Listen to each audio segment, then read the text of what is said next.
Jai Hind students, how are you? I hope you all are fine and enjoy your holidays. So, now today we'll start a new chapter of civics, chapter 2, constitutional design. We noted in the previous chapter that in a democracy the rulers are not free to do what they like. There are certain basic rules that the citizens and the government have to follow. All such rules together are called constitution. In this chapter, we discuss about the constitutional design of a democracy, why do we need a constitution, how constitution design, all these things we discuss in this chapter. So this chapter begins with the story of South Africa. During the time of 17th century, there was a system that apartheid system was followed in South Africa. Now, what is the meaning of this word apartheid?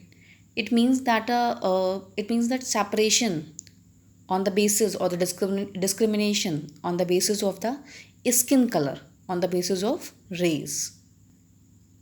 Those days, this system was followed in South Africa. The white Europeans imposed this system on South Africa. During the 17th and 18th centuries, the trading companies from Europe occupied it with arms and force. And they become the local rulers and start following this system where there was a difference between the blacks and whites. So these are some points that what happened in this system, that non-whites were forbidden from living in white areas, means where white people are living. So non-whites were not allowed to live in that area. They could work there only if they had permit. If they want to go in that area or if they want to work in that area, they have to take permission. So if they had permit, so on that time they are allowed. Segregation policy was there, means separation. Separate trains, schools, hospitals, cinema halls, even public toilets also, beaches. So they have separate. These things were separate for blacks and whites. Black and whites had separate churches. Churches were also separate. Where whites worshipped, blacks were not allowed. Blacks could not form any association or any group or protest against the terrible treatment. Whatever that terrible treatment done by that white people, blacks were not allowed to do any protest against this system. Those who protested were killed or sent to jail. Non whites did not have any voting rights. So these were the points what happened in the system of apartheid. So after a long time, people start a long battle against this system. So on that time, South African leader that Nelson Mandela of African National Congress, he was the main leader of that time, and with many other people fought a long battle against the system of apartheid. When Nelson Mandela started protesting against this system, he was tried by the white South African government. He and seven other leaders were sentenced to life imprisonment in 1964 for daring to oppose the system of apartheid. He spent the next 28 years in South African prison. Since 1950, the blacks, colored, and the Indians fought against the apartheid system. They launched protest marches and strike. The African National Congress was the organization that led the struggle against the policy of segregation. After 28 years of imprisonment, Nelson Mandela walked out of the jail as a free man.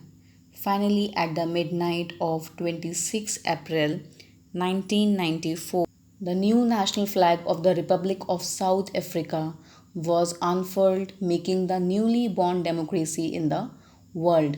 The apartheid government came to an end, giving way for the formation of a multiracial government. Now there were some problems were also there. The oppressor and the oppressed means जिन्होंने problems create करी थी. Oppressor means that white people, those who create problem, and oppressed one, they were the black one, those who face the problems.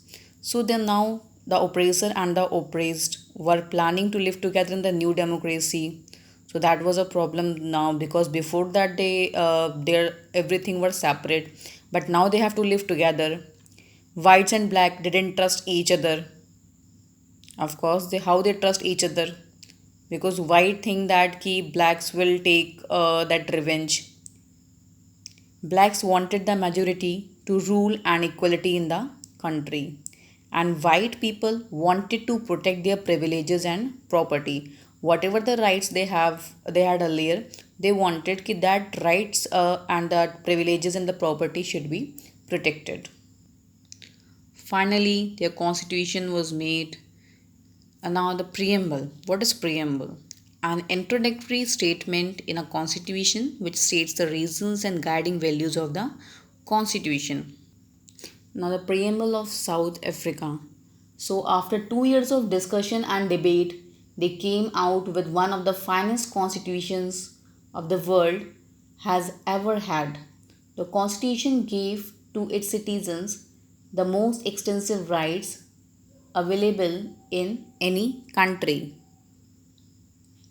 They agreed that everybody should become part of the solution, whatever they might have done or in the past.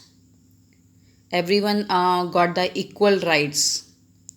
So these were the main points of the preamble of the South Africa. The South African Constitution inspires Democrats all over the world.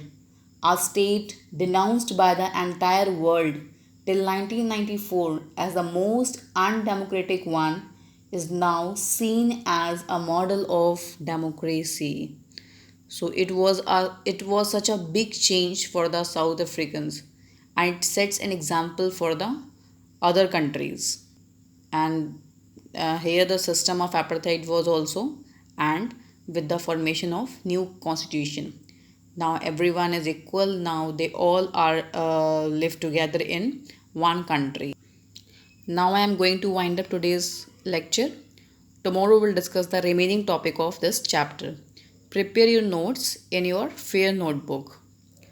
Till that time, take care, stay at home. Thank you.